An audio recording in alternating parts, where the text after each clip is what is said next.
Hi, this is my review of 01's Blueprints, The Domain of Blood, virtual box set. This box set contains a number of map booklets.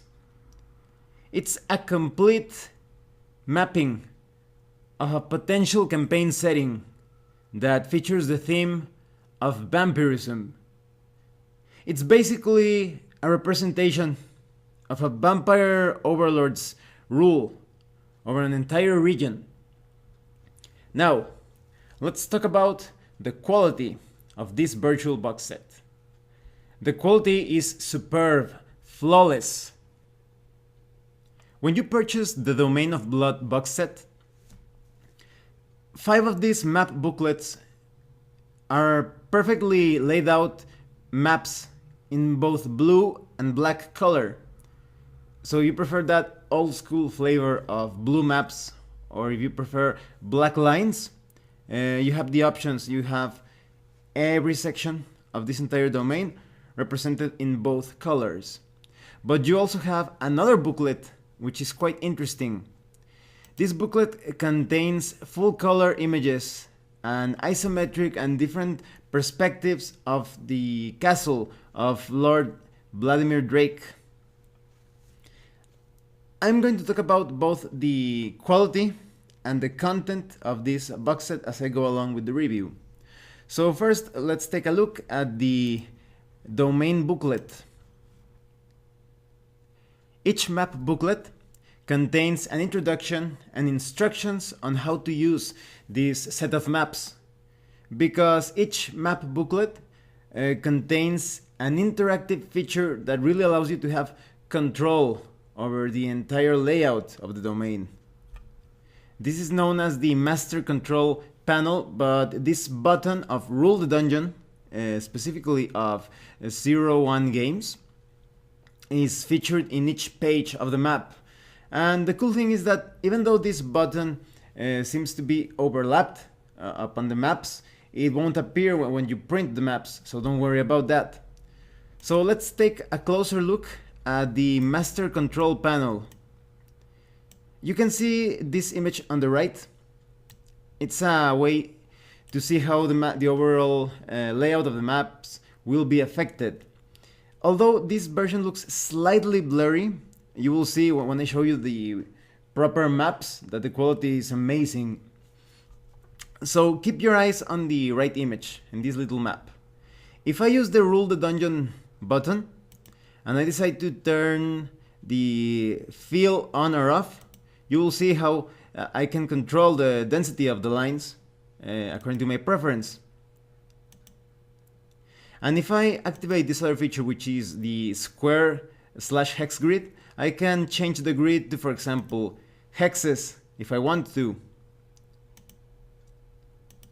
Or if it's my preference, I can turn the entire grid off. This is great if you are playing sort of like a storytelling type of game and you are not really concerned about specific measurements. You can also turn the doors on and off. For example, take a look at that door on the left room. Now it's off. And then I turn it on again. You can also, for example, turn the furniture on and off.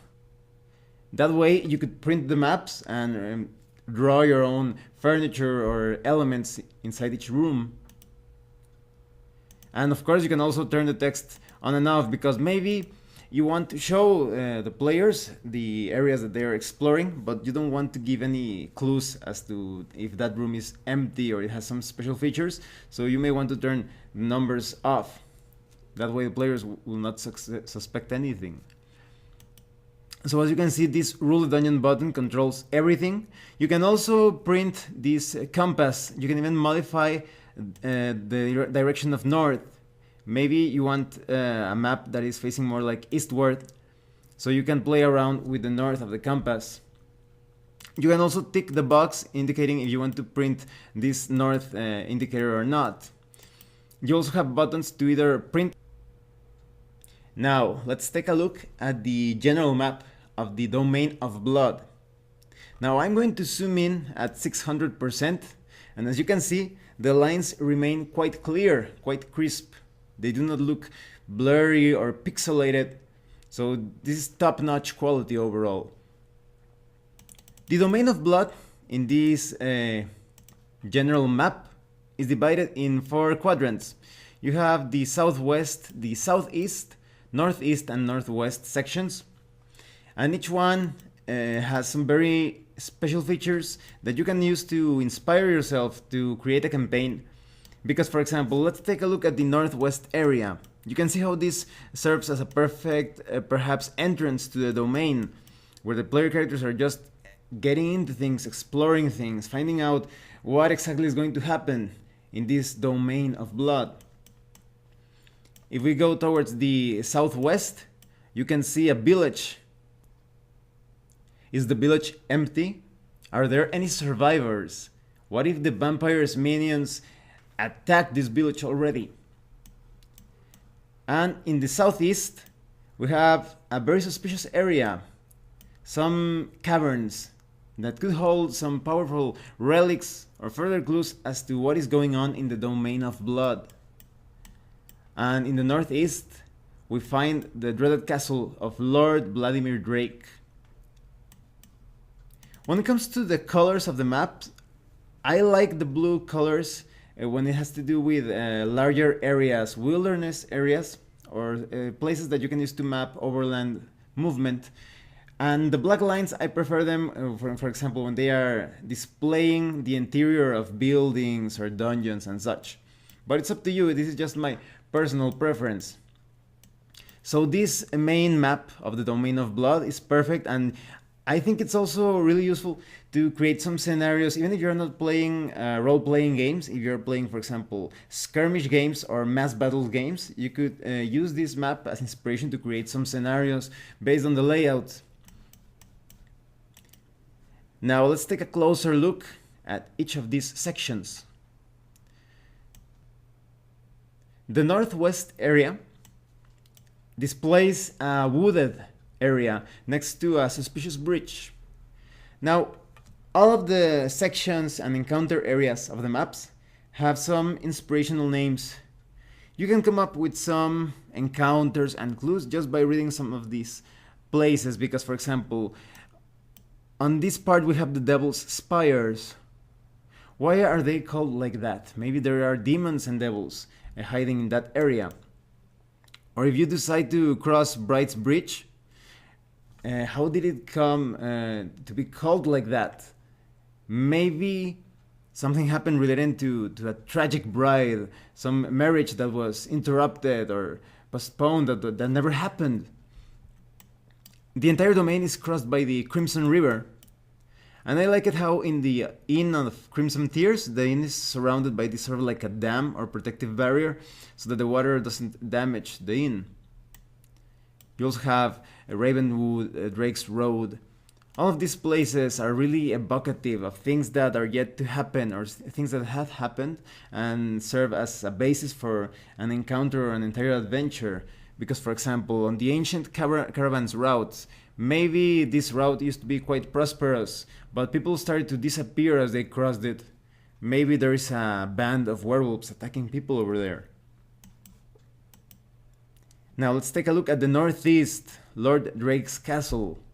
How will you approach this castle? Will you go through the main gate? Or will you climb up the Dragon's Fang, even though you risk some dangers? What if the Dragon's Fang is called like that because there are many dragons or even undead dragons hidden on the top of those areas? You also have the Cliffs of the Dragon. As you can see, there are probably many dragons, or there are legends related to dragons in this section. There's also Ghostwood. You're probably imagining what you can find in there. Now, when looking at the southwest area, this area could be a source of hope or great horror, because you have Black Raven Village. This village could serve as a haven, but maybe it's also an adventure site, a very hostile adventure site that has been taken over by ghouls, ghasts, and ghosts. And just take a look at this. If you find that the trees are too bothersome when reading the text, you can turn them off if you want. And of course, you can also turn everything off, like the text. So it's great that you have such control over these maps. Now let's take a look at the southeast area. Here you have a gypsy campsite. Maybe you can negotiate with gypsies. Hopefully they won't be allies or minions of the Vampire Lord. And there's also the Caverns of the Crescent Moon just beyond Ghostwood. Maybe you can find treasures in that forgotten place, or maybe there is some beast that will be the end of you. At the end of the booklet, and this repeats itself in all of the booklets, you have a sheet where you can make notes about the name of different encounter areas, short descriptions of the encounters and the areas, the number of the areas, so you can keep everything organized by keys. And some of the booklets are already pre-filled. They have names for the places and the things that you can find there, so that's great, and it further allows you to flesh out all of these maps so that they make sense, they represent a coherent campaign. Now let's take a look at another booklet, the Black Raven Village booklet. You have a clear layout of Black Raven Village divided by northwest, northeast, southwest, and southeast. As I was saying, you don't know what you're going to find in this village. This could be the place to find rest and resupply, but maybe the village has been taken over by lesser vampires or perhaps by bandits or anything that you would like. So as you go to the northwest area of the village, maybe you will decide to take the cemetery road and investigate the graveyard.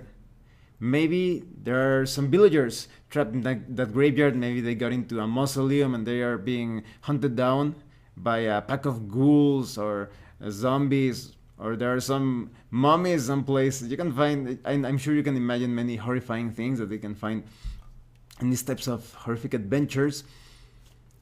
And there are also some houses around the graveyard, so maybe you want to explore those as well.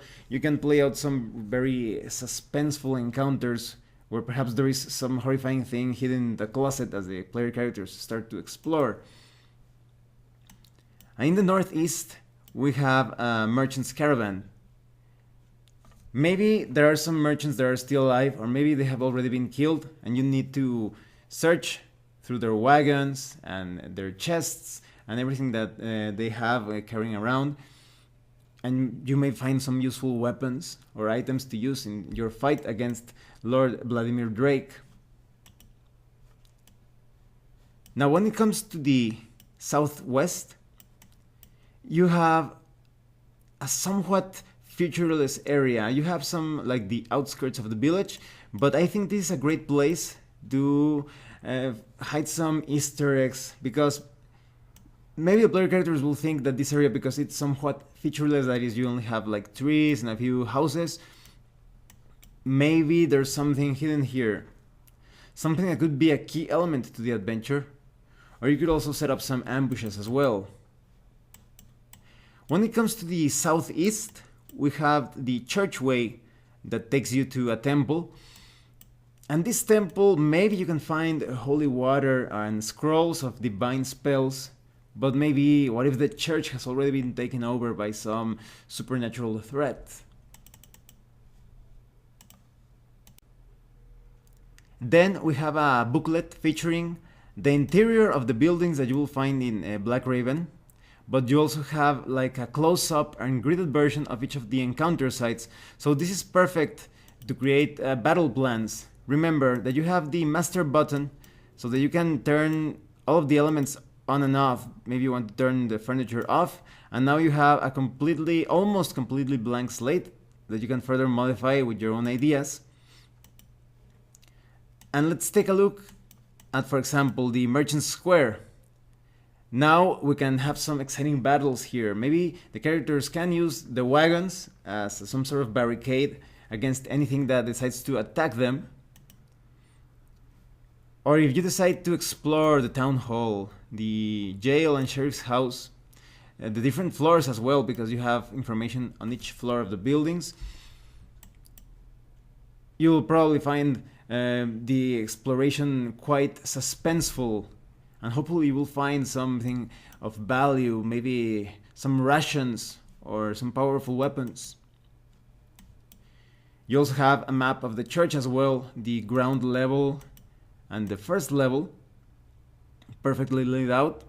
You also have a map of the catacombs and the ground floor of the cemetery. So this is great to come up with some macabre stories. Maybe there is a hag raising an army of undead in this church, and the entire building is just plagued with all sorts of ghastly nastiness and creatures from beyond the grave. Or maybe you will decide to explore this small farm around the village. You never know what you can find. Maybe you can find survivors that will give you some clues as to what is going on here. Now we are getting closer to Lord Vladimir's castle. Let's take a look at the different Ghostwood sites. First, we have this inn, just on the river. The Inn of the Crimson Tears perhaps offers some shortcuts. After all, there are several boats surrounding this building, but maybe those boats will also lead you to a watery grave. It's all up to you if you decide to risk going through the river or finding some other route. You also have details on all of the floors of the inn.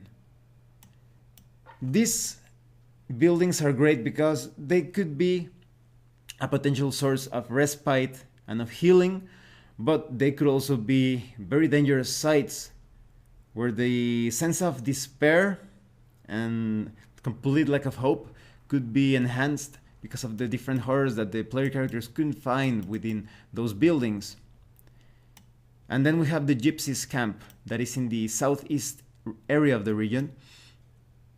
Gypsies are always a source of mystery in these types of vampiric stories.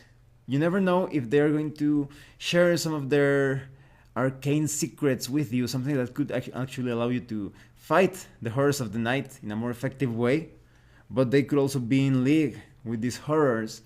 So Gypsies are a really great way to enhance that sense of mystery and intrigue within a campaign, a horror campaign specifically. You also have a map of the Caverns of the Crescent Moon, and you could place almost anything here. You want to fill it with some dire beasts or some more undead horrors. It's all up to you. Maybe there is a mysterious statue in the deepest area of the caverns, and maybe it will tell you all about the mystery of Lord Vladimir Drake and how he became a vampire, or if he was always a vampire from the start. And then we have the Bride's Bridge. I think you can come up with some interesting rumors and legends here. Maybe there was this bride that found out that her beloved was cheating on her, and so she committed suicide in this bridge, and now she haunts the bridge, and those who dare cross it risk encountering this vengeful ghost.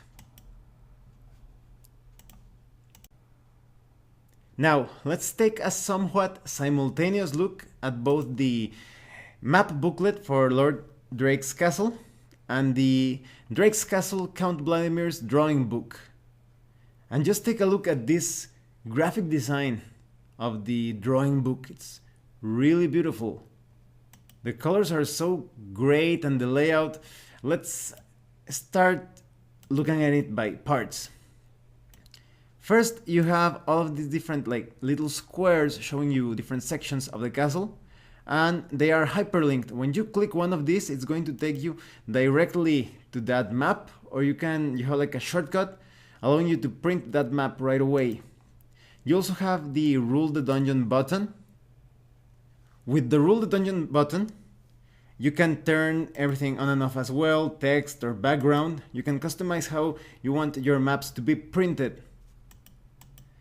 Something that I really like of this color booklet is that it gives you a view from the castle from so many different angles and perspectives. This is great because if player characters are intelligent, they're going to do a bit of like a reconnaissance before entering the castle, of course. And so maybe one of the characters is going to polymorph into a raven and fly around the castle. Or maybe you have a raven familiar and you will be looking at the castle through your familiar's eyes. So you're literally going to get a bird's eye view of the site.